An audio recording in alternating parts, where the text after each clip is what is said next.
came to serve you. Come on, get inside. This is 6 yet. It's almost. Get in.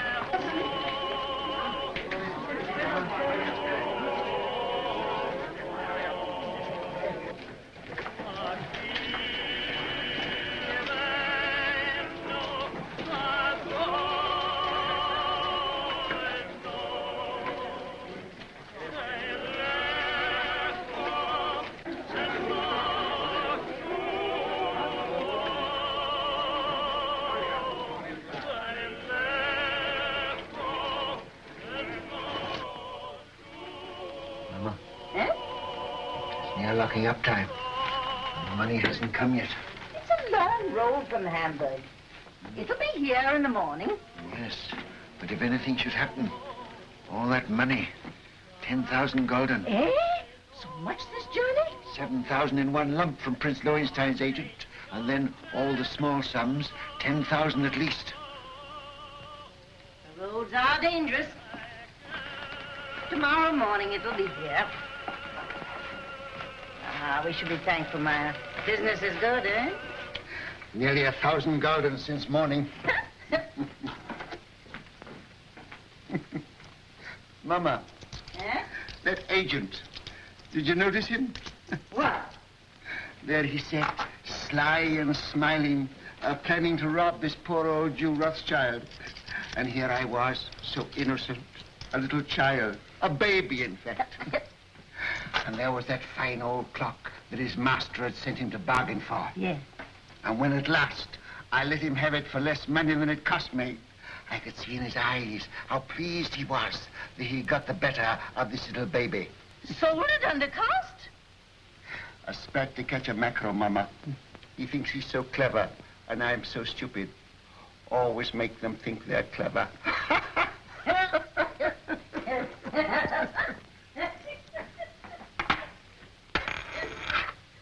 Mama! Eh? I've been robbed. Maya! Bad. A whole gulden. A dead loss. Bad. Are you sure?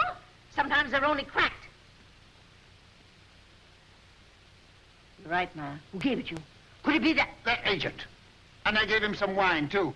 Some of the good wine. Shh, Maya. He'll come again. Yes. He'll come again. And then, Mama, I catch my mackerel. Well, no one can ever say you don't deal fairly with your customers, Maya. It pays in the end, Mama. Now finish your accounts and I'll lay the supper. All right, Mama. Shan't be very long now. The roast is almost done. Smells good. Huh? Looks good, too.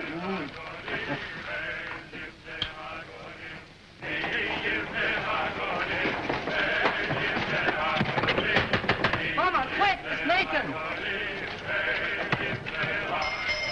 Mama, the tax collector. Oh. Papa, the tax collector. He's down the street. Cut guard. The tax collector, boys.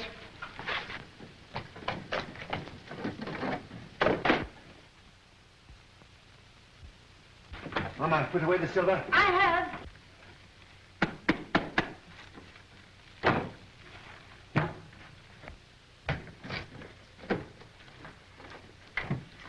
Don't forget my account book. Oh, run away. What do you know about it? Everything that's in one collector calls. Take those hats off. Here, Mama. Yes.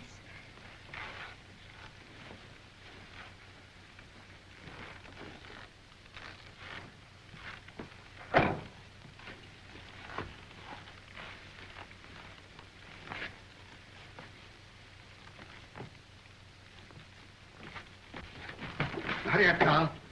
Come up, James. Over the fireplace. Remember, no deal for the last 5 days. Understand? Yeah, Father. Are you hungry? Not so very. Then look hungry. Look hungry. Anson Solomon, you remain below. Mama, hide the roast.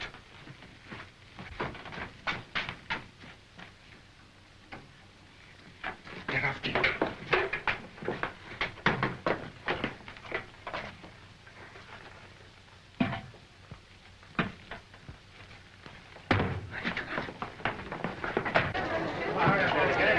take Rothschild next. Mama, take your sewing and sit there. Nathan, by me. Nathan, take your hands out of your pockets. Open up, Jew.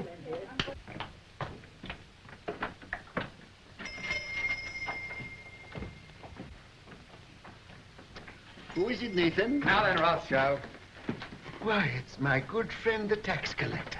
bring out your account book. Certainly, sir. Here it is. I was just looking over it. Things are very bad. I was saying to my poor wife, Gudula, this is our friend, the tax collector. Never have I known such a bad month. No. For 5 days, not one garden have I seen. Customers come, yes, but they don't buy. No. And no one's traveling these days, so my exchange business is worse than nothing. I shall soon starve. Starve, eh? Huh. Something smells good. One of our neighbors must be having a roast. Close the window, Mama. What do you take me for? Now bring out the real books. Real books? Why, Excellency, I don't understand what you mean. Rothschild, you're doing more business than any Jew in Jew Street. You're going to pay 20,000 gulden. 20,000? Oh. Why, a council of the big merchants in the city doesn't pay as much as that. That's another matter. He's outside the ghetto. Oh. He's not a Jew. Oh, if you were going to kill me this instant, I could barely raise 1,000 gulden. Upstairs. That's the house. Pull the beds apart.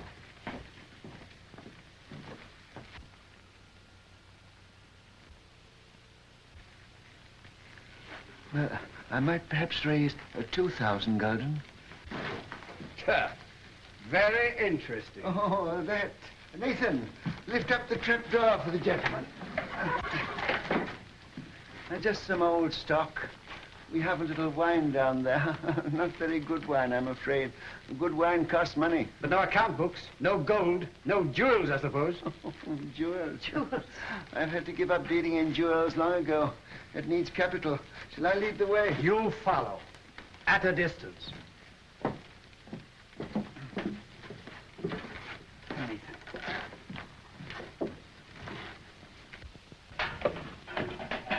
Stand up, Jew boys.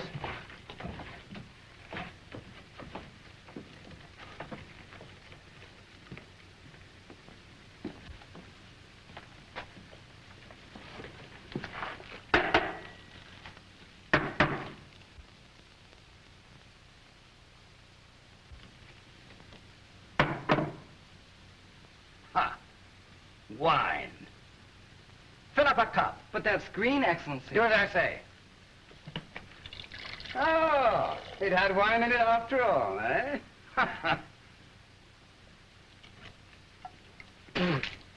Slop. Yes, sir. That's what we drink. Ah. But there's some here that Father keeps for his special customers. Won't Your Excellency try it?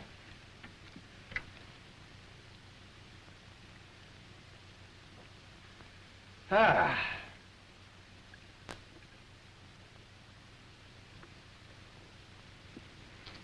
Huh. You old fox. It's good.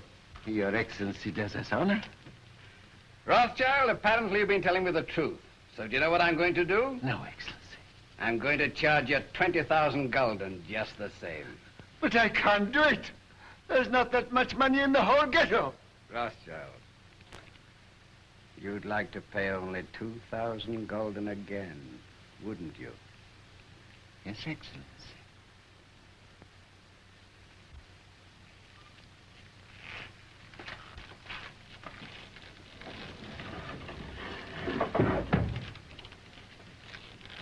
Now, what would it be worth to me if I put you down for 2,000 this time? A very handsome present for Your Excellency. Say, 1,000 gulden. Talk sense, Rothschild. I want 10,000. Would you leave me and my family penniless? With a great deal of pleasure. Come now.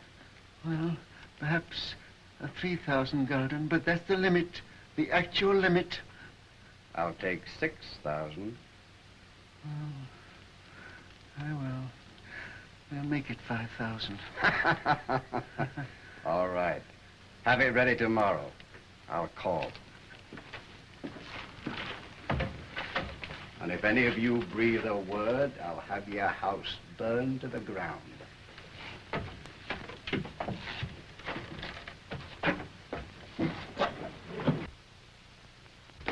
Boys, you did well.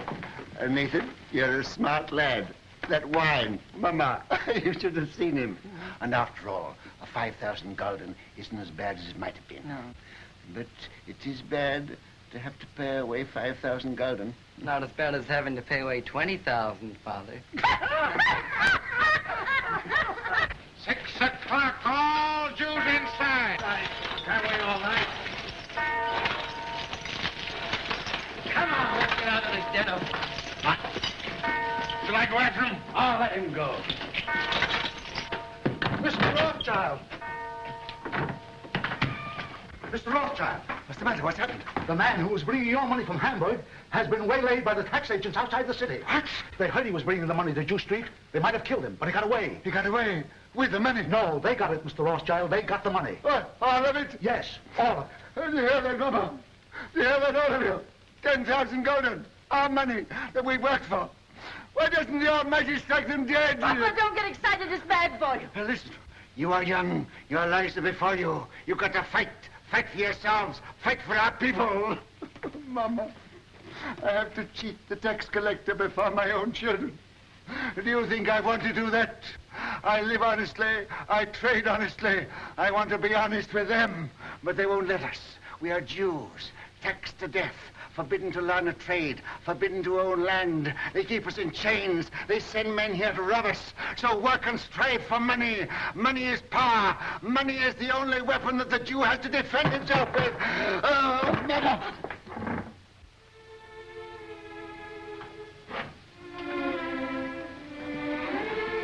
Come, he wants to speak with you. All of you.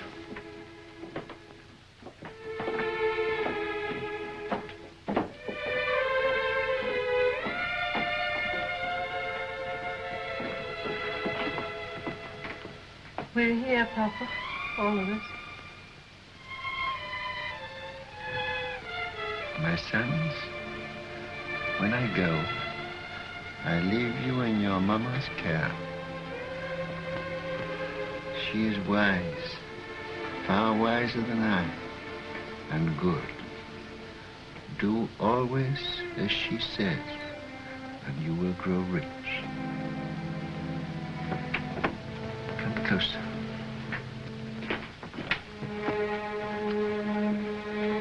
Much money is lost through sending gold by coach from one country to another. In times of war, it is seized by the enemy. In times of peace, by thieves. You are 5 brothers. I want you each to start a banking business in a different country. One to go and open a house in Paris, one in Vienna, one in London. Choose the most important centers, so that when money is to be sent from here to London, let us say, you won't have to risk life and gold and shell here in Frankfurt. We'll just send a letter to Nathan in London saying, pay so-and-so. And that will be offset by loans from London to Frankfurt. Understand? Yes. In your day, there will be many wars in Europe. And nations that have money to transport will come to the Rothschilds because it will be safe. Papa, you mustn't talk anymore. The doctor... I'm giving advice to our sons, Mama, that the doctor cannot give. Remember, unity is strength. All your lives you must stand by one another. No one brother must be allowed to fail while another brother succeeds. Your 5 banking houses may cover Europe, but you will be one firm, one family, the Rothschilds, who work always together. That will be your power. And when that power comes, remember the ghetto. I shall be here. I shall never leave the house where they were all born. And remember this before all, that neither business nor power, nor all the gold in Europe will bring you happiness till we, our people, have equality, respect, dignity, to trade with dignity, to live with dignity, to walk the world with dignity.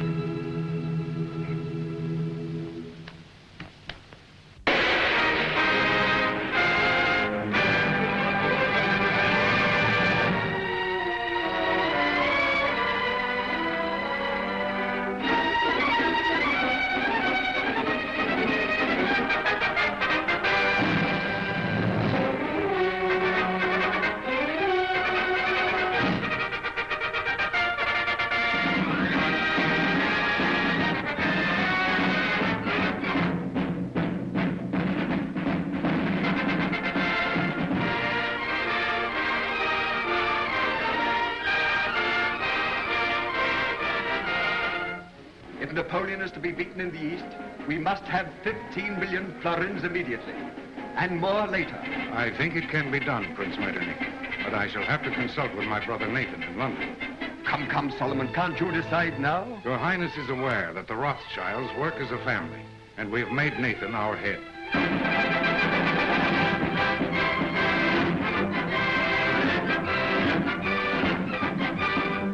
The Rothschild. There can be no peace in Europe as long as Napoleon controls Italy. 16 million ducats as soon as possible. If your Highness will keep the utmost secrecy, I will endeavor to obtain the consent of my brothers.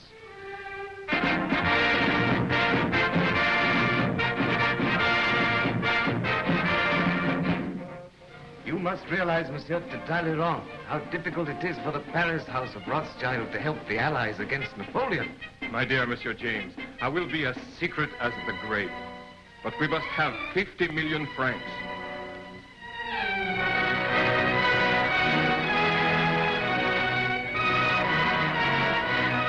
Your visit honors our house, Count Ladrums.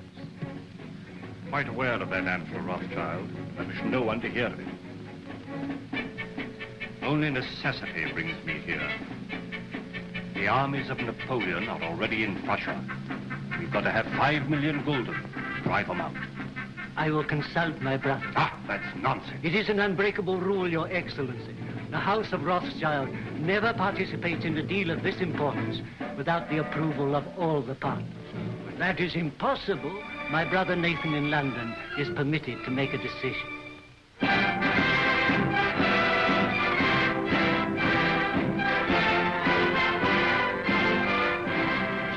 It may be that just one more loan will carry us to victory. You've been most generous, you and your brothers too. And I can assure you, sir, that His Majesty fully realizes that the House of Rothschild has already contributed 10 times as much as any other banking house in Europe. Captain Fitzroy arrived this morning from Wellington's headquarters, and he's told me how much the General appreciates what you've done. Lord Wellington's language on the battlefield can't be repeated, sir. But I've heard him declare that he wouldn't swap any one of those 5 Rothschilds for any 5 of Napoleon's brigade. May I tell the Prime Minister you agree to one more loan? You realize, gentlemen, that the Allies are drawing on us throughout Europe? It's money that wins wars. It's money that makes wars. With £5 million, we can hold Napoleon at bay. Mr. Harris, tell the Prime Minister I decline to raise £5 million to keep the Allies fighting Napoleon. I'm sorry. But you can tell Lord Wellington that the 5 Rothschilds will let him have 10 million if he'll guarantee to smash Napoleon. Oh, excuse my hat, gentlemen.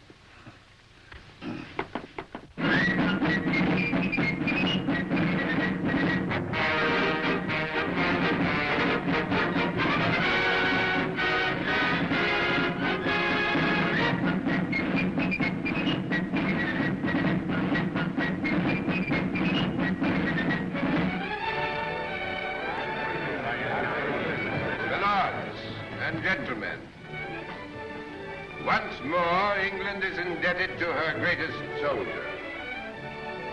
It is my privilege as Prime Minister to thank him on behalf of England for his glorious achievement. We rejoice at your safe return. My lords and gentlemen, charge your glasses. I give you a toast. His Grace, the Duke of Wellington.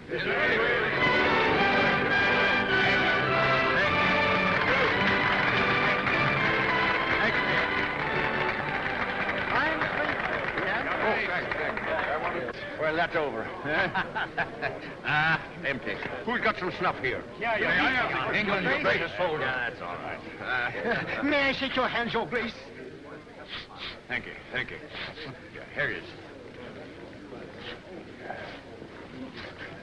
Why wasn't Rothschild here? There was some feeling. Wasn't he asked? Well, no, Your Grace. Some of these people... Wasn't the man who paid for these dash wars important enough? It wasn't a question of importance. It Well, was... if he can't come here, I suppose we can still go there. Hey, Fitz. Yes, sir. Just as soon as I can get away, we're going to call on Nathan Rothschild. He ought to have been here. Dash light, I call it. More snuff. You know where the old boy lives? Very well indeed, sir. Oh, you young blackguard. I'd forgotten about that daughter of his. Devil.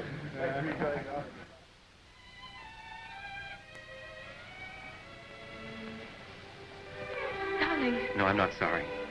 Not in the least. neither am I. Just stop. I've been trying to tell you for a long time. I've wanted to kiss you. Yes, I know that. But when it came, it was so sudden, it rather frightened me. Frightened? The captain of the guards to protect you? Ridiculous. Well, the captain of the guards is a very dangerous person. Only to his rivals. You know you're a very conceited young man. Hmm? You haven't even asked me if I loved you. Don't you? Yes, I do. I love you more than anything else in the world.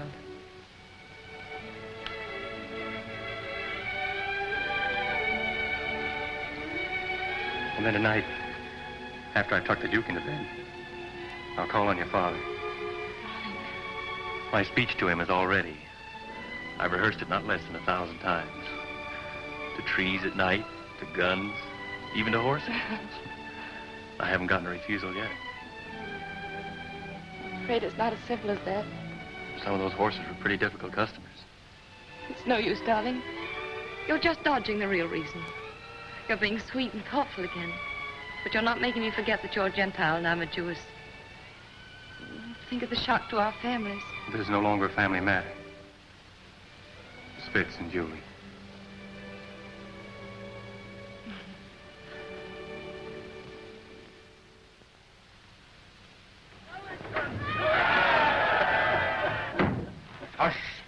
Hush.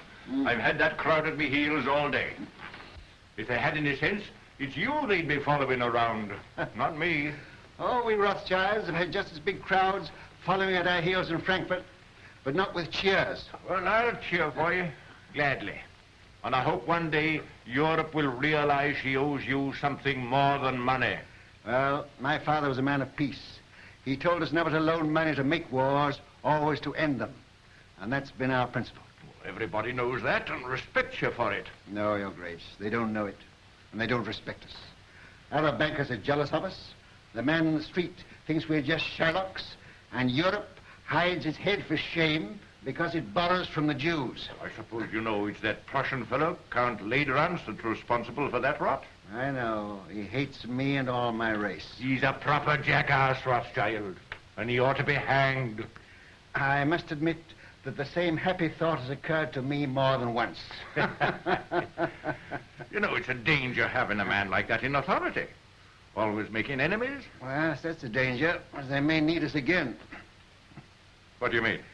Well, perhaps we're not out of the woods yet. Why, Napoleon's scotched. Napoleon's in exile, but he's not dead. As good as dead, Rothschild. As good as dead. Ah, perhaps. Another brandy, Your Grace. Ah. I've often thought it would have saved a lot of trouble if Napoleon had been born an Englishman. Oh. Where would I be then? Why, his commanding officer, of course. Oh, thank you. Sound brandy you've got here, Rothschild. To the peace of Europe. Well, I'm a soldier, but I'll drink to that. see, Rothschild. A little secret. Mind you, I oughtn't to tell you this, but I just heard this morning that they're going to float a dash big loan to put France on her feet. An enormous loan. The biggest thing ever issued. Yes? Well, they've got to do something. France has had 20 years of war and the whole country's torn up. But now they've got peace. They're going to get together, the 5 allied powers, and help her out. And the banking house that floats this loan will at once become the most powerful in Europe. Its prestige will be enormous. That's it. Now's your chance. Your Grace, I can't sufficiently thank you for this information. Mind you, it's a dash dark secret. But it serves the chuckleheads right for telling me. They ought to know by now I can't keep a secret. Send a message to Mr. Roth and ask him to come to me here at once. Yes, sir. We'll drink to the house that floats the new French loan. To the house of Rothschild. And its greatest member. Huh. Ah, there you are. Miss Julie. Your Grace? Mrs. Rothschild, you've got to watch this young rooster. I'm beginning to understand now why you were always asking for leave to return to London. Now that you do understand, I trust you'll let him come more often. It's against the regulation. Oh? I only saw Julie 5 times, sir. And once when you sent him with the dispatches to the Prime Minister, Julie was waiting for him at the corner of Downing Street. That, I hope, isn't against the regulations, Your Grace. Not if he didn't speak to you. We didn't think you knew about that, Nathan. I'm afraid it's time to go, Your Grace. All right. You can't fox this man. He's a magician. There's no question about that. Oh, I say, Rothschild, I've been told you knew about Napoleon's abdication 2 days before the War Office did. Is that true? Yes, but then the War Office never knows anything for 2 days after everybody else knows it. Yes, and then they take 2 more days thinking it over. But how did you do it? They say Indians get things by putting their ears to the ground, but you are not an Indian, are you? No, just plain Jerusalem, with a heart of gold. Well, I know something about sending dispatches. My man Fitzroy here is the best at that. But if I had 20 Fitzes, I couldn't do it in that time. You knew about Napoleon's abdication almost as soon as it happened. How the deuce did you do it? A little bird whispered in my ear. Oh, you don't intend to tell me, eh? Well, I don't blame you. Fitz, we'd better go before he makes us disappear like rabbits in a hat. Mrs. Rothschild, you've a charming home. And a charming daughter. Your Grace. I hope that dash crowd's gone. Ah, thank you. Are they still there? And this is the man who faced the Grand Army. Hush, here, Fitzroy. Yes, sir. Brandy before the charge, always. Ah, there's military tactics for you. There's a young man who'll be a general someday. Thank you. Well, goodbye, Rothschild. And remember, it's a dash dark secret. 1,000 thanks, Your Grace.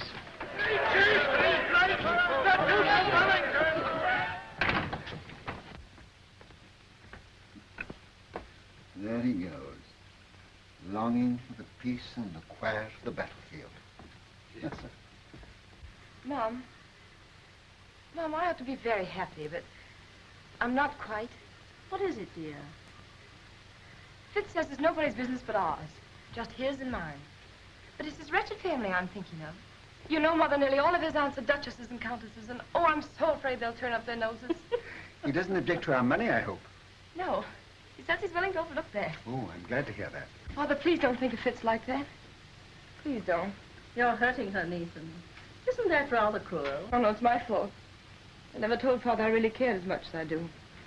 And you didn't either of you think I knew. We businessmen are not supposed to notice unimportant things like daughters and wives. You should know better than that, Hannah. Well, I knew she loved him, but we thought we'd tell you when you got to know him better. Julie, you know the tradition of our family. A Rothschild to marry a Rothschild. But I wasn't a Rothschild, Nathan. No, but you were Hannah. And you were one of our race. That's what frightens me, Mom. These dreadful prejudices. Could we bear it? Could Fitz bear it? I won't pretend, Julie, that I wouldn't rather you married one of your own people.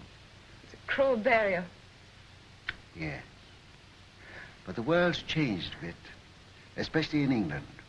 There's no Jew Street here. And they're lifting other chains from us, too. So, perhaps... Oh, no. No, don't say perhaps. Say yes. What do you think, Hannah? I think girls should be allowed to make their own choice. Ah, I'm not sure that I agree with you. Oh, but this girl, Father. Well, it's about the first time that I've known a Rothschild to make a bad bargain. You are a Rothschild.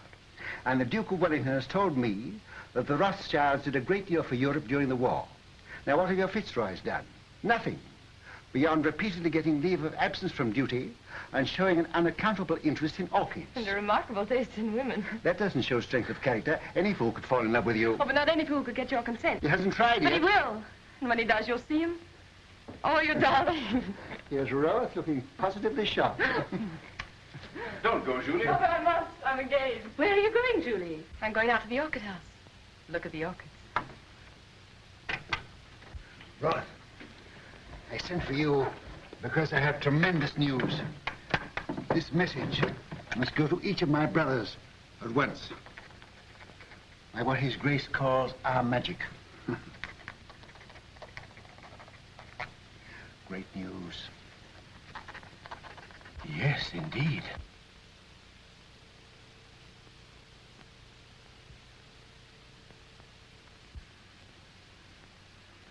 Let me have the earliest possible dates on which all private loans can be recalled.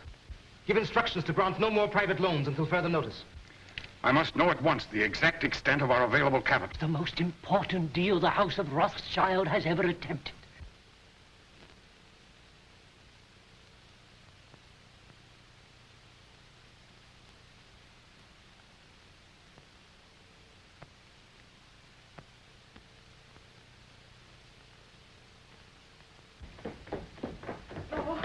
Let me look at you. Oh, you really look so very nice. I'm sure I don't know how they could refuse you anything you asked. I'm not depending entirely on my profile. Where's my hat? Oh, the carriage hasn't come yet? I'll take a hack. That's what I like to do. It always makes me feel so independent. Sure you won't let me put a little perfume on your handkerchief? Quite sure. You're so calm. Aren't you excited at all about getting this great loan? Who'll be there? Representatives of all the big banking houses in Europe. Baring will be there, of course. And the ministers of the countries interested, I suppose? I suppose so. Ladrance representing Prussia, Metternich from Austria, and the rest of them. Still, you feel pretty sure, sir, don't you? Sure of half of it, anyhow. I have private information that ours was the best bid. The largest loan in history. You know it's the proudest day of your life. The proudest day of my life happened 30 years ago. I shan't draw an easy breath. Don't worry. When I say that no other banking house in Europe can match our bid, I'm not guessing, I know. And now where's my hat? On your head, I believe. Where it should be. Where it shouldn't be in a lady's presence. I beg your pardon. To Downing Street and victory. Goodbye. Goodbye, Father. Good luck.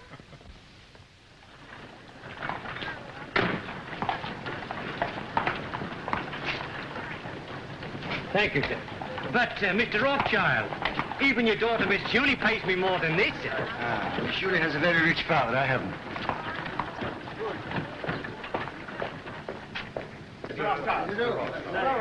Mr. Gameler. Mr. Rothschild. How do you do? Very well, sir. How are you, Rothschild? Hello. Am I too early or too late? Early. They're still in the conference room. My lords and gentlemen.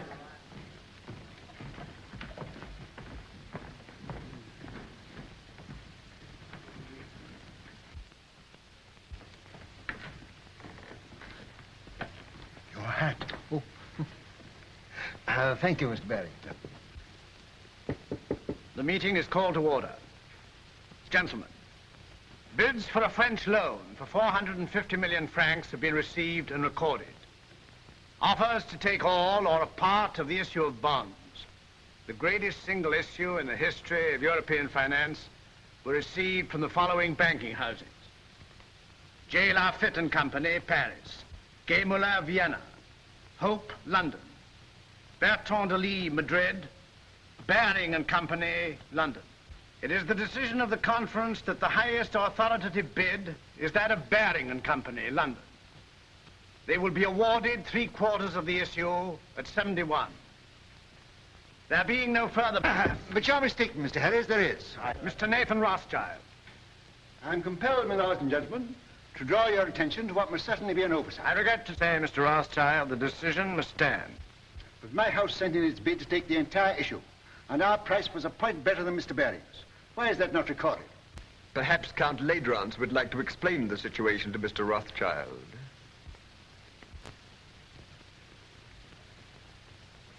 Your Excellency.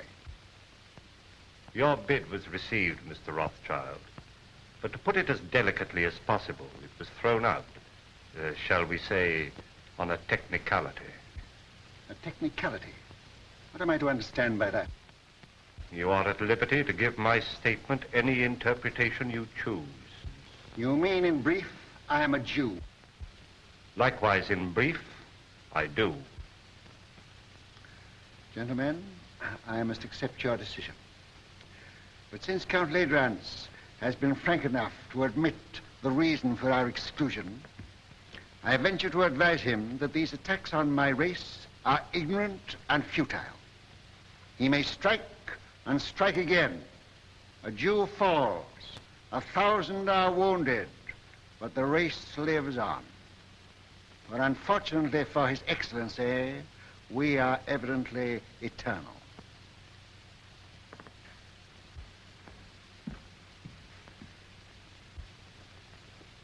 Mr. Harris, you say that Barings take 3/4 of the loan. May I ask who takes the other 1/4? That is being taken up by Count Ladrans, Prince Metternich, Count Talleyrand. I see.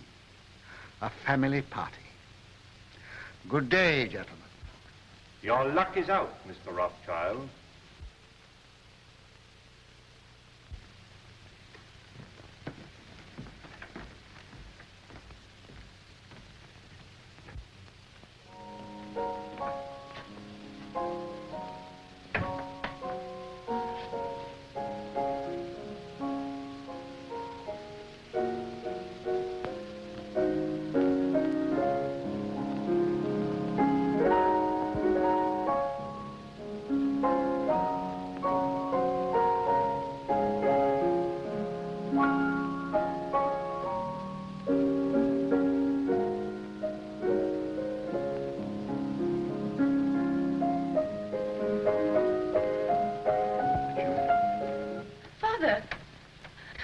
What news? How stands the house of Rothschild? Well, they've been throwing stones at it. And I'm afraid some of the stones went wild and hit you, Julie. What do you mean? I've just come from a meeting of men in society, the kind of society to which Fitzroy belongs. And they stoned me because I'm a Jew. Fitzroy isn't that sort. Julie, you must give him up. Give him up? I can't. I know best. But you don't love him, I do. Will he continue to love you? Father, this isn't like you. You've always fought for what you wanted and got it. Well, perhaps I'm a fighter, too. This fight's been going on for 2,000 years. But things are changing. You said so yourself. I was a fool. I thought we'd swept away these prejudices, but I was a fool. Fitz knows what he's doing. We've talked this thing all over. We're ready to face the consequences. While you're young. But what are the years to come? There's no one else in the world for me but Fitz, and I won't give him up. Well, Nathan,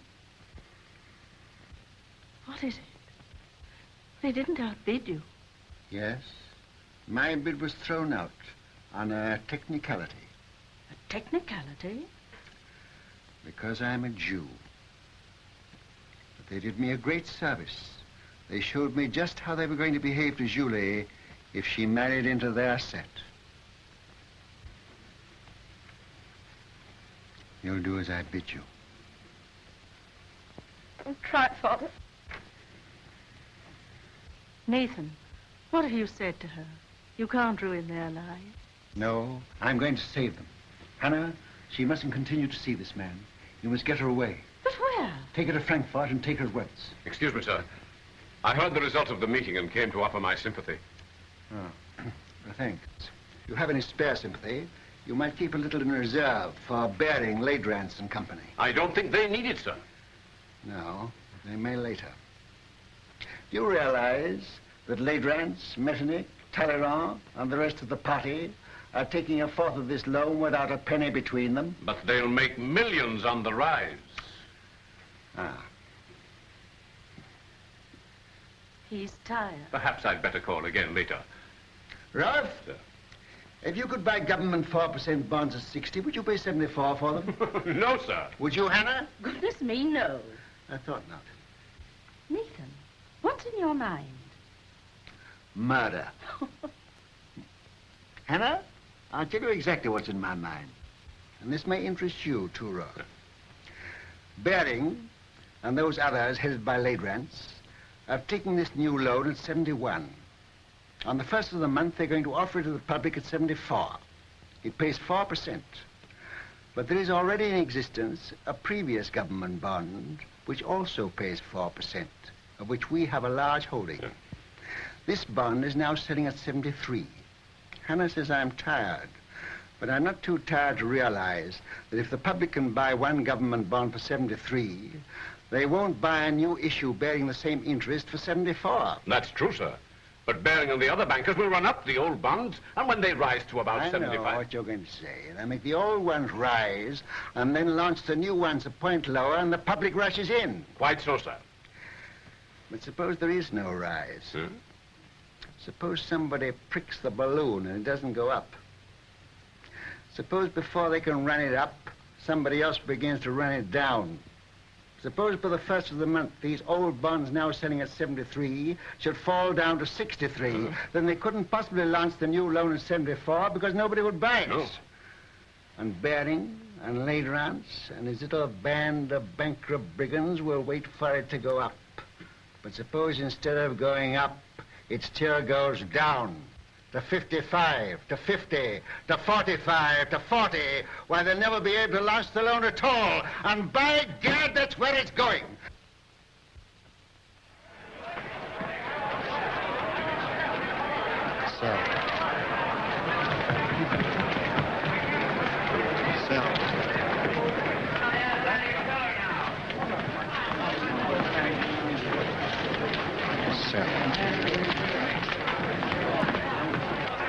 Look at Rothschild. You'd think he was selling apples instead of government bonds. Bonds are now at 53. All right. I'll keep on selling till I tell you to stop. You're creating something like a panic on the exchange, sir. I know. What kind of a flower is this that Hannah gave me this morning? I don't know, sir. Very pretty. It smells nice, too. Mr. Rothschild, do you know what you're doing to the market? What have you heard? My dear fellow, I don't hear things. I just imagine them. You know what kind of a flower this is? No. 52! 52! That means I'm down about 25 million francs. And you the same, Legrand. Can't something be done to stop him, Baring? You're the biggest banker in England. Are we all to be ruined by the gymnastics of a dirty Shylock? I've thrown the entire resources of Baring's bank into the pool, but I can't stop it. He's got us on the run. Right. I bet you half a crown that Baring makes straight for this post within 2 minutes. I'll take you, sir. I'm tired of losing money. I'd like to win some.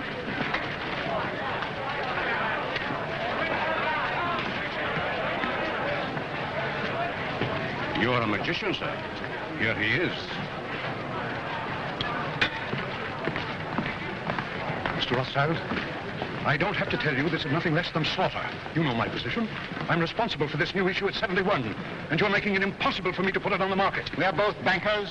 You knew I ought to have had a share of this loan. Why did you shut me out? Certain pressure was brought to bear on me. Ha! Ladrans. Well, yes. Then let Ladrans speak for himself. All right, Mr. Baring. I'll come. I'll follow you.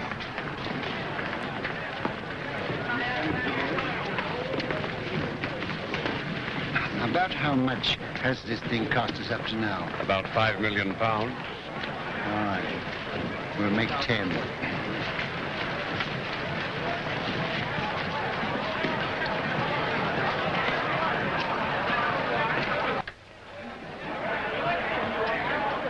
I hope I haven't kept you waiting, gentlemen, because I know you must all be very busy. We sent for you, Rothschild, to make you an offer. You resent being left out of this loan. Mr. Baring, as you know, holds 3/4 of it. He is prepared to part with half of that to you. Will that satisfy you? What about the other quarter? That, as you know, is held by us. Oh, yes, you bought it at 71. Well, we're responsible for it. You bought it at 71. It was allotted to us. And not against your will, I hope. Certainly not. So you bought it at 71. What do you mean, bought it? Can you pay for it at 71? You know perfectly well that no one is prepared to pay in full for an entire issue. Were you prepared to pay anything? Could you have stood a 10-point drop? No. You took it for a rise. You're financially irresponsible, the whole lot of you, except Mr. Baring. Well, I know just how much money you've got, each one of you. And if I like to hold down the market till after the first of the month, and I can, you're all ruined and dishonored. including Baring's Bank. Now, I'll rescue you on one condition. That you pass me the entire issue at 68. That's impossible. Now, what excuse can we offer to the public? Just say it was found necessary. On what grounds? Oh, on a technicality. No. Very well. Wait, please. We have to deal with Mr. Rothschild. Under the circumstances, I consider his offer a generous one. And as the head of the House of Baring, I insist on Mr. Rothschild's terms being accepted. What? Are you going to take it off our hands, Rothschild? That's uncommon good of you. Hey, Count Nesselrode, are you also on the preferred list? Yes, but I much prefer to be off of it. Well, we've no choice. I accept. I say yes without hesitation. Count Ledrans? Very well. To save time, I had this little contract drawn, which I shall ask you gentlemen to sign.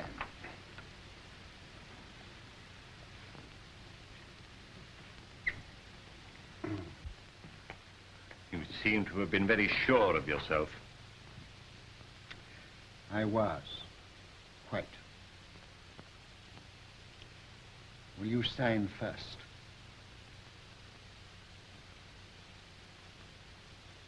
$49.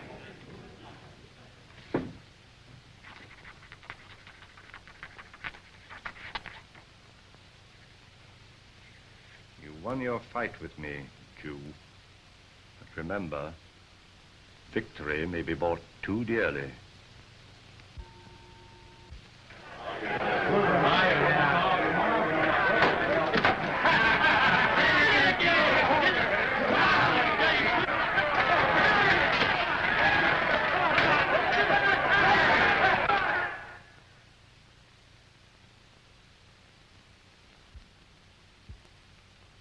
Ladrans. What are you going to do, sir? I'm going to Frankfurt. I'll leave within an hour.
Get out, you doctors. You can't even cure a bellyache.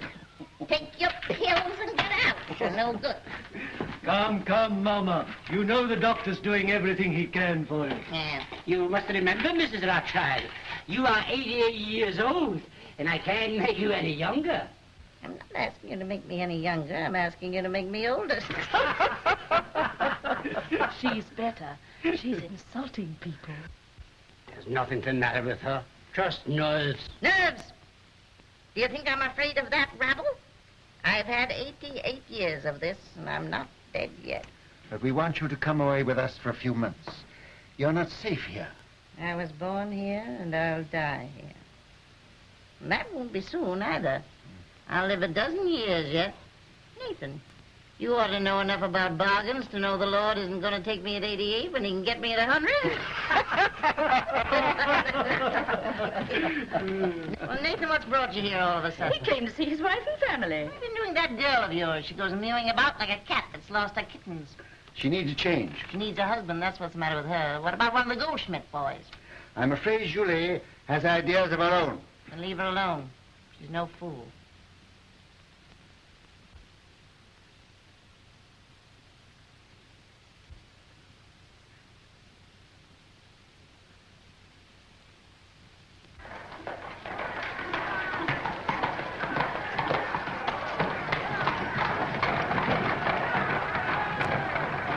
you tell me which is the Rothschild house? Yeah.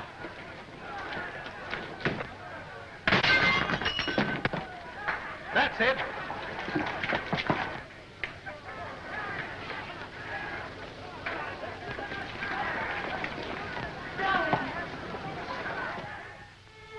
What's the use of our pretending? I don't pretend to Father. He knows exactly how I feel. But you see, darling, he's determined, too. But you know we can't give each other up. Sending you away from me only makes matters worse. Did you tell him you'd give me up? I told him I'd try. I don't seem to be trying very hard, do I?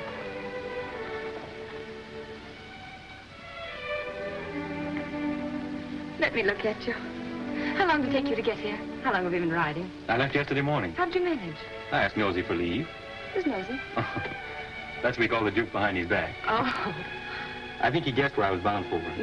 Anyhow, he said yes. Of course, I'd no idea your father was here. No, of course not. What are we going to do? I'm going to see him and have it out. Fitz, Oh, darling. Won't you see this through with me somehow? I've got you and I'm going to keep you.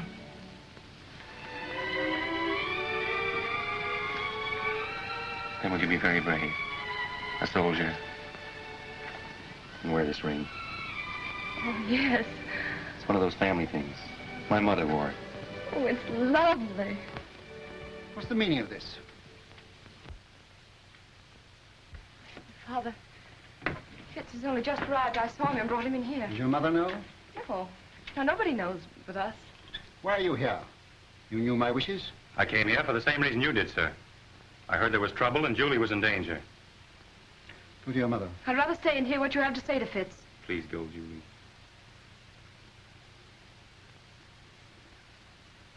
It's no use, Father.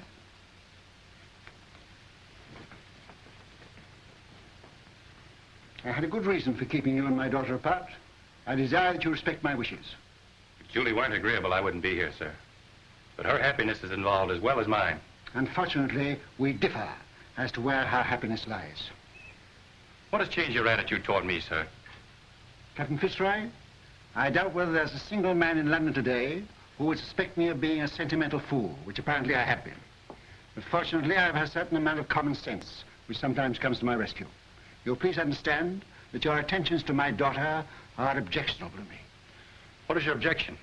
You're not of our race. That's an objection I think you might have raised a great deal earlier, I sir. was a sentimental fool. Walk through this ghetto. Go into the Jewish quarter of any town in Prussia today, and you'll see men lying dead. Julie's people killed by your people for but one crime, that they were Jews. Now do you understand? I'm sorry, sir, but I still love Julie. Julie is a Rothschild, and she'll not marry without her father's consent. Good day.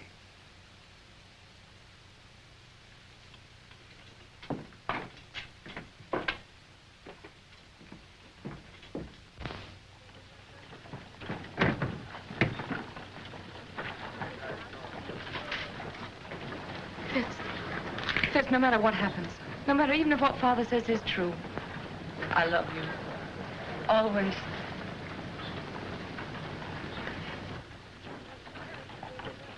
The Jews of Prussia know that this uprising is the direct result of your quarrel with Ladrans, and that has made them bitter against you. Fools. Nathan has done more for the Jews in England than any man who ever lived. England isn't Prussia. Ladrans has his agents everywhere. They spread lies and propaganda. You've got to put the screws on. Money is the only screws we have.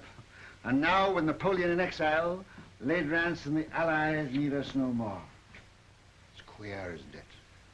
We fight for the peace of Europe, and with peace, we lose our power. Well, you've got to do something. They burned down the Levy's house last night, and they burned down this one if they dared, but they're afraid of me. You tell all those kings and ministers you feed that if they don't stop this outrage, you will stop their pocket money. If I thought Ladrans would listen, if I thought I could make him call off his dogs, I'd go to him. But now, don't worry, Nathan, and make yourself sick. The Lord isn't going to desert us. So take a rest.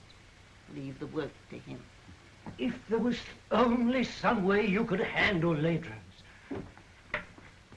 For the sake of our Jewish people, I think you should go to him, Nathan. Grovel at his feet, eh? All right. If you think so, I'll go. He must have his price, and whatever it is, I'll pay it.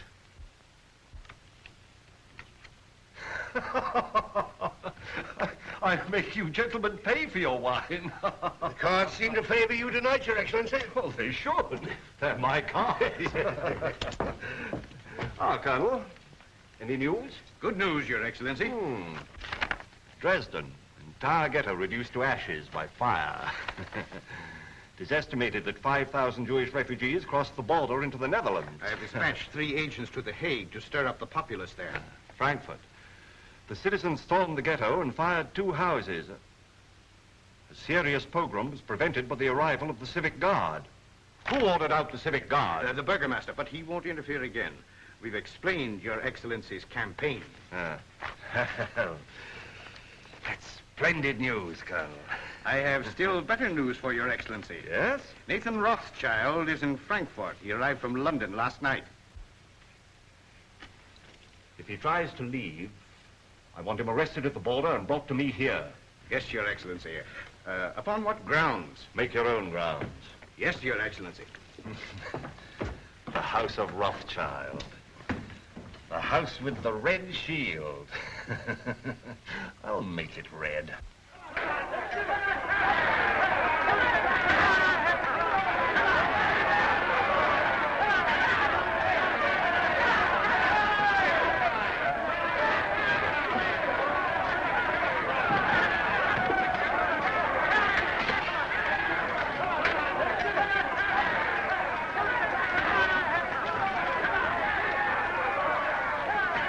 That's him, the one in the heavy coat.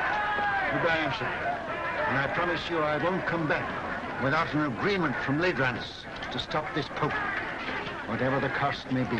May God be with him. Send word to stop his carriers as he starts to pass through the city gate. Seize him and place him under arrest. Quick. Mr. Rothschild! Mr. Rothschild! What is it, Schumann? This message just arrived at the office, sir. It's from Mr. Nathan. Me? Yes, sir.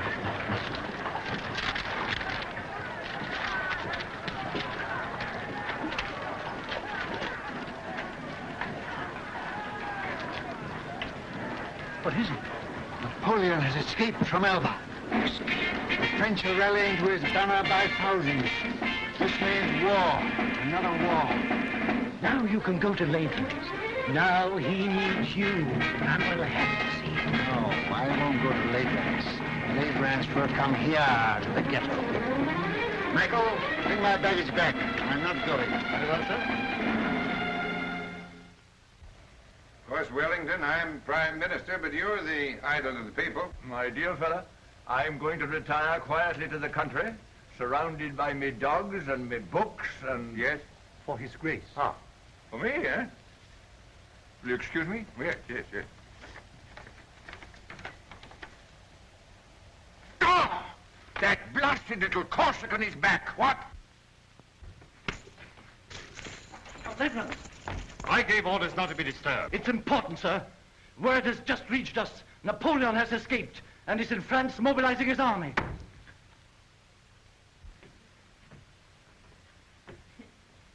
Mama, dear. Yes? My, you're walking just like a young girl.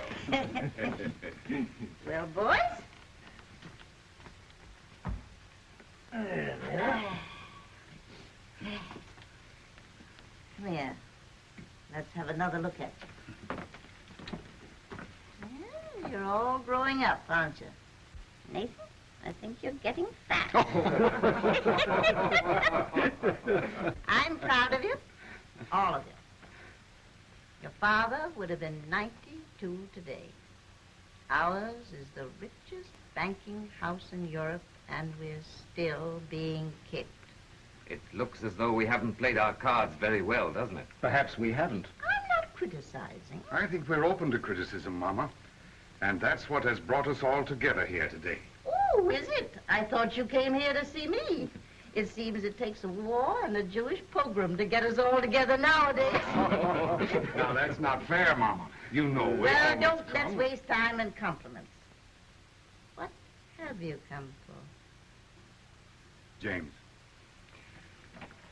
Nathan, you run the English house, and so you have the sea between you and trouble. But we, Carl and Solomon and Amschel and I, are here in the furnace. I know. And with Napoleon on the map again, our position is intolerable. Napoleon will be in Paris in a week, with the whole army rallying to his banner and deserting Louis. Napoleon's soldiers must be paid, and if he can't borrow money, he'll take it. Has he suggested a loan? Yes. He sent for me as head of the Paris house. I went to see him in Lyon, and he made a definite proposal. Now listen, Nathan, before you give an opinion. We've issued 450 million francs worth of bonds for a government which started packing at the first blast of a bugle. Napoleon guarantees the payment of these bonds down to the last centime, and on future loans he agrees to double the interest offered by his enemies. What have the Allies to offer us? From the simple standpoint of business, we shouldn't hesitate a day longer. A refusal to support Napoleon means not only the probable loss of a murderous sum, but James's Paris business, my Naples business, will be wiped out like that. And Amschel's and Solomon's are in great danger. It's no longer a question with me. We should support Napoleon. As far as I can see, the Allies seem to be under the thumb of a tyrant from Austria and a scoundrel from Prussia. Metternich and Leidrans. Mama has said we are still being kicked, and she's right. For a quarter of a century we have stood with the Allies, and apart from what we've got out of it personally, houses, fine clothes, carriages, as Jews, we are just where we started, in the Jew Street, waiting for the change to be put up. I agree with the others. We've got to transfer our support to Napoleon and start over again with him. Well, son? You're right, all of you. And every word you've said is true. But still, we must fight Napoleon. Why? Well, because we're the Rothschilds. For the time being, anyway, we're something more than 5 rich Jews looking for the main chance. We know, the world knows, that until Napoleon is gone forever, there can be no peace in Europe for Jew or Gentile. You can't deny it, any of you. We've got to take the risk. We've got to swallow our pride, to stomach our resentment. We've got to go against every normal, selfish impulse in us and do what is right for the world. We can go hand in hand with Napoleon and spread this war over years. We can pay for fire and blood till all Europe is a slaughterhouse. And the Jew would stand as a pawnbroker in lives. We can't do it. We must stand as we've always stood. Not for war, but for peace. And if we all go down, we'll go down with honor. We leave no shame anywhere. My son, that is what your father would have said. You're right. I agree.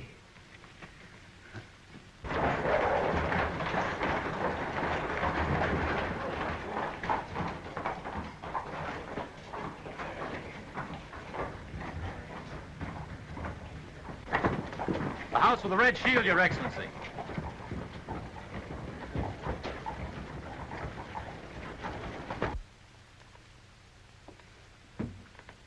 The Philistines are upon us. Who is it? Metternich, Talleyrand, and Leidrans. Who could that be, the tax collector? Something very like it, Mama. Is Mr. Nathan Rothschild here? Your Excellency will enter.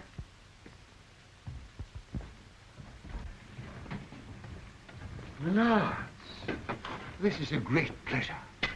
But how did you find your way? The Duke of Wellington was kind enough to supply us with a guide, Captain Fitzroy, who has, I believe, been here before. Won't you come in? My brothers and I were speaking of you only this moment. Prince Metternich. I won't burden you with introductions, except perhaps to my mother, who was startled by your arrival. She thought you were the tax collector, Count Ledrans.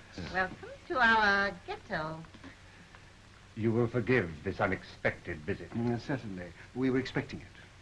Then we may assume you know precisely why we are here. Not the precise amount, but approximately.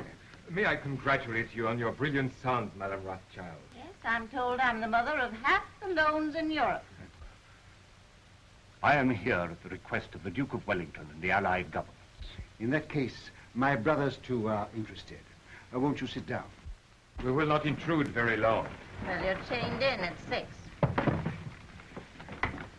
Speaking for myself, I admit that I come as a penitent. We've not always treated you quite fairly, Nathan, and now, frankly, we need you. You should join Wellington on the field of battle. He once told me that the test of a great general is to know when to retreat and to have the courage to do it. The Allies need money. Now, we're not asking you to give anything. You're money lenders, and you'll get your interest. You sure of that? Don't you trust the powers? No, Austria's bankrupt. France is already in the hands of Napoleon. And so is Italy. Why don't you go to the other bankers? Your own bankers.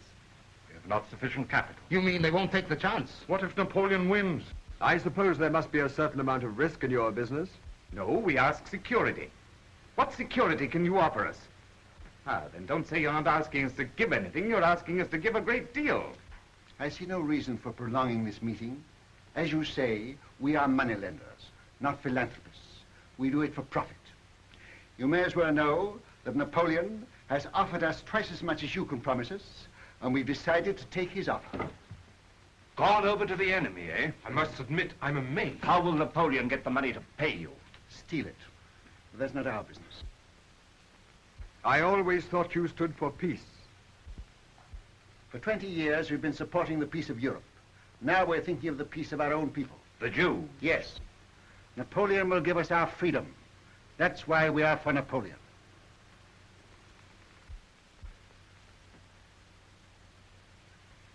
Is that your only reason for deserting the Allies? I resent being cross-questioned by you, Count Ledrans. I think His Excellency was about to make a proposition. Oh. Well, if we gave you all the freedom that Napoleon could give you, would you then be willing to sacrifice the financial advantage of his offer? Count Ledrans, we are moneylenders. Come, Nathan, after all these years... What do you offer? What do you want? Brothers, may I speak for you? Yes, of course. We require an agreement, a treaty, signed and guaranteed by your governments, giving to our people absolute freedom. In this agreement, they would lose their chains. They would have the right to follow any trade, to own land, to live with respect, and... Remember what our father said, Mama? To walk the world with dignity. I fear we will have to lay that before our respective governments. You are your respective governments, and you know it. The day this agreement is signed, the resources of the House of Rothschild will be at your command, and not before. Very well, we accept.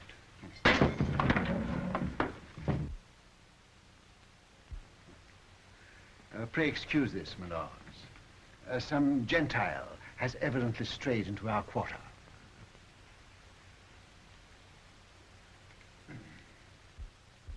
Goodbye, Granny. Goodbye, my precious. Goodbye, dear. Who's got my hat? Oh, here you are, Father. Oh. James. Father, I'll go out of the carriage with Michael. All right, my dear.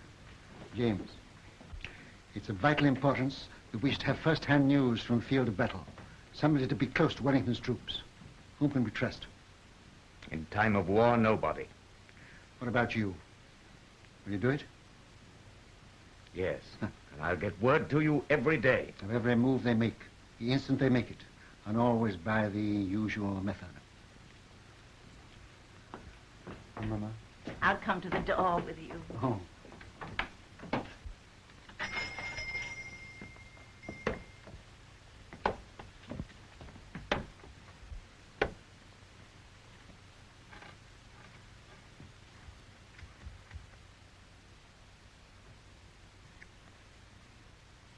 won't let it be a long war, will you? It shall be just as short as our money can make it.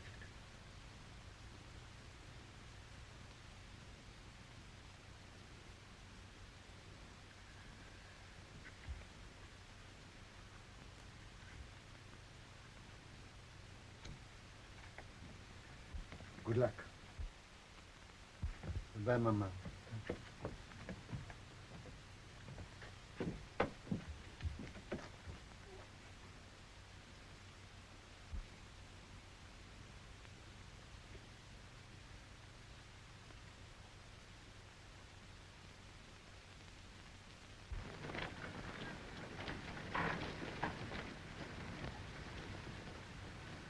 It's a horse, dear.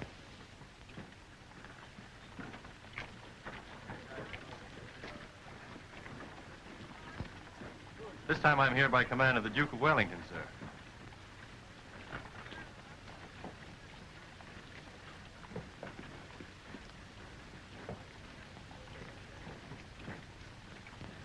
Give me the ring quickly. Darling.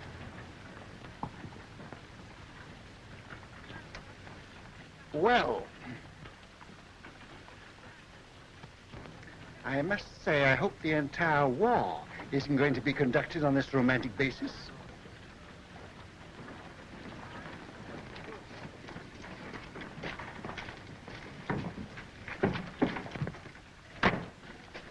Seven Fitzroy, I give Napoleon 100 days, no longer.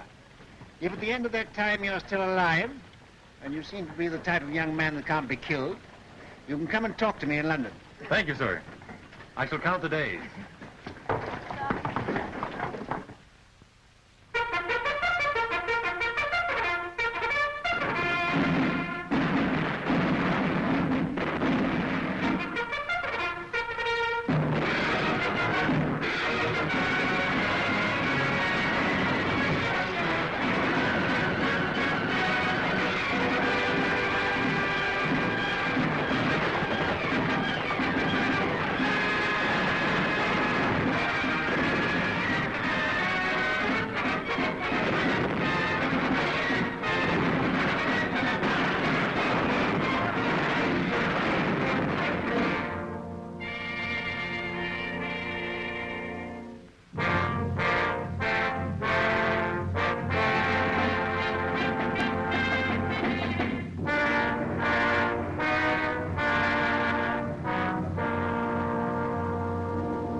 Nathan, the Times says there's a rumor that the stock exchange won't open today. I wish it were true, but it isn't. Hannah, sit down.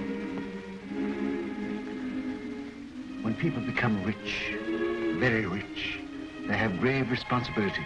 I know. I mean moral responsibilities that come with money, that poor people never know. Yes? Could you bear to be poor? Really poor? I'm asking you now because tonight may be too late. Tell me what you mean. I'm buying on the stock exchange when everyone else is selling. I'm risking everything we have to save the credit of England. I'm sticking to the bargain I made. But things look bad for us, Hannah. Very bad. Are you doing what you feel you should do? Yes. Do what you think is right. And if you fail, I'll love you all the more.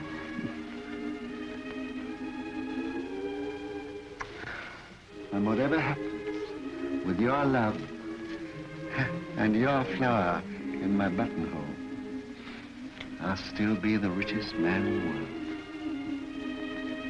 Father, Mr. Rose has brought a message. May we hear it? It just came, sir. I thought you should have it before going to the exchange.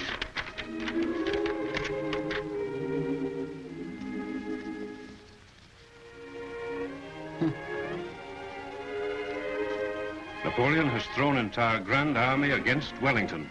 James. Worse and worse.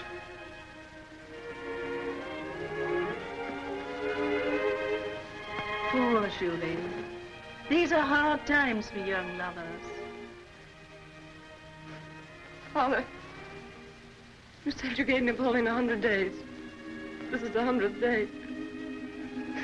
Fitz hasn't come back to me.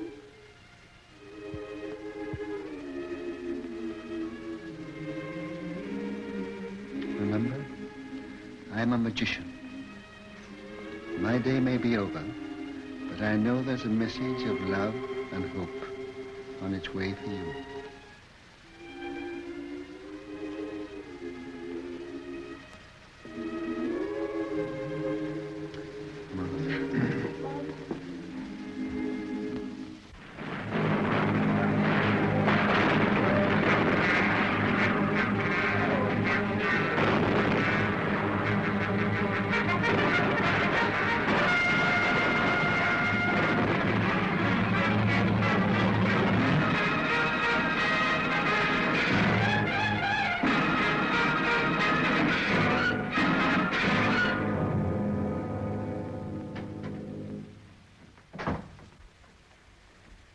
Am I to continue to buy?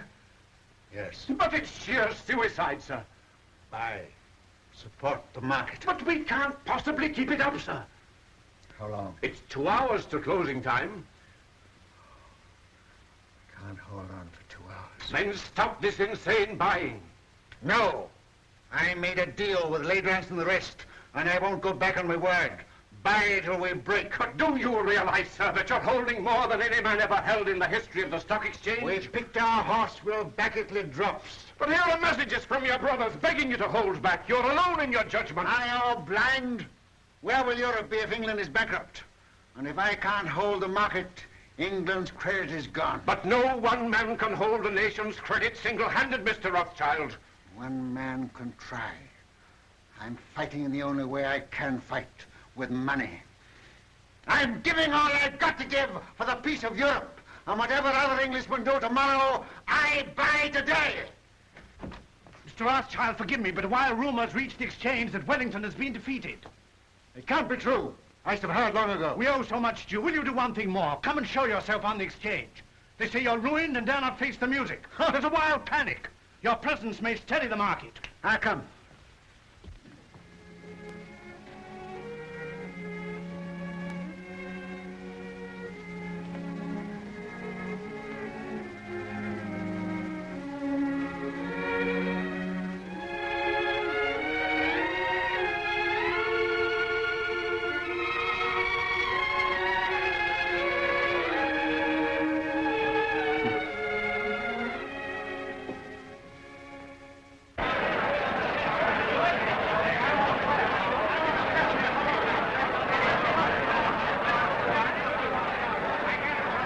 Too late, Mr. Rothschild.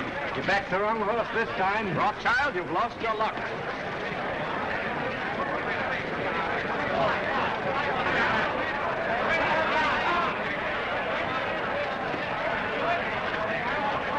Michael. Buy. Buy. Yes, buy. Have you had any news? What do you think about this rumor? I don't listen to rumors, Mr. Baring. You hear what they say? Wellington defeated. You mind telling me what you're going to do? I have no objection to all London knowing what I'm going to do. I'm buying.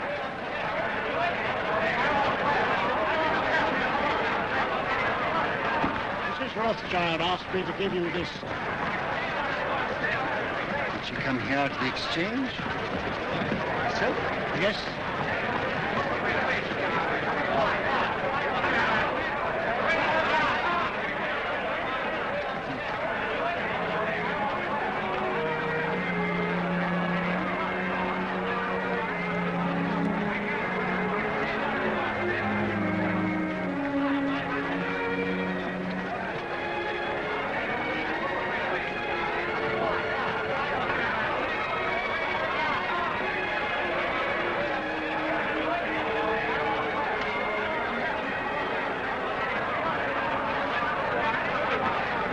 Look at Rothschild. Did you ever see such a cold-blooded fish?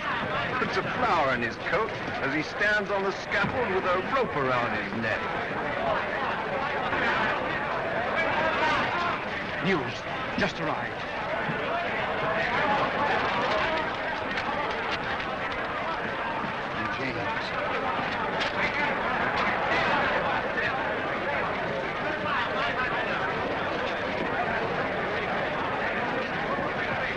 Britain victorious at Waterloo. Napoleon defeated. The war is over.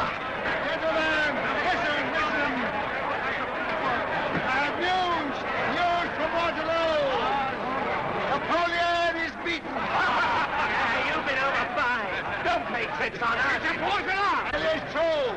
Wellington has won at Waterloo. Where? How did you get the news? Yes, how did you get the news? I carry a pigeon. My pigeon post from the battlefield. Now you know our secret. Now will you buy? Buy with every security you have. Buy without security. Buy with your clothes on your back. Buy.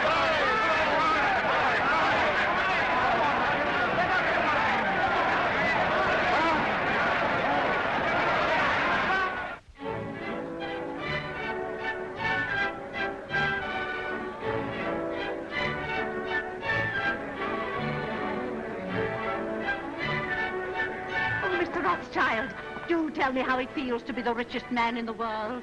One has to be very clever to make a fortune these days. Perhaps, but far more clever to keep it.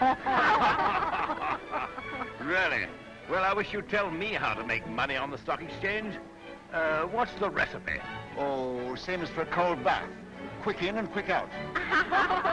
Excuse me.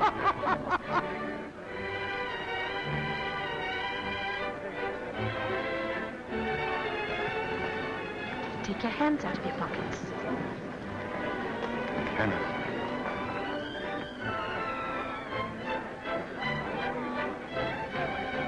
Strange, isn't it? If young people like that should be just as interested in romance as you and I.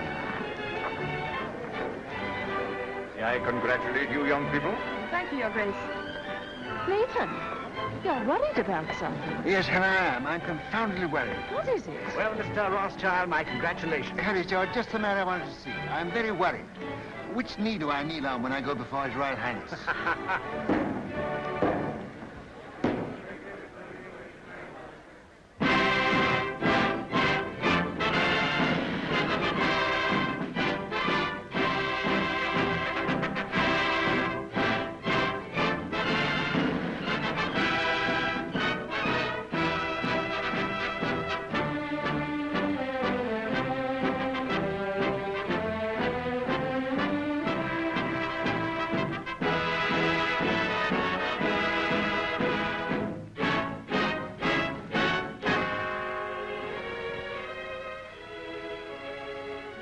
England is deeply grateful to her adopted son, who by his generosity and courage played so large a part in bringing victory and peace to Europe.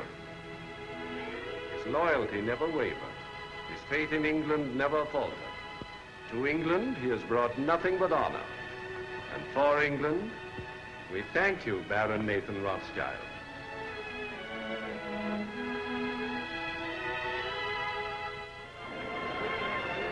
Hannah, I used the wrong knee.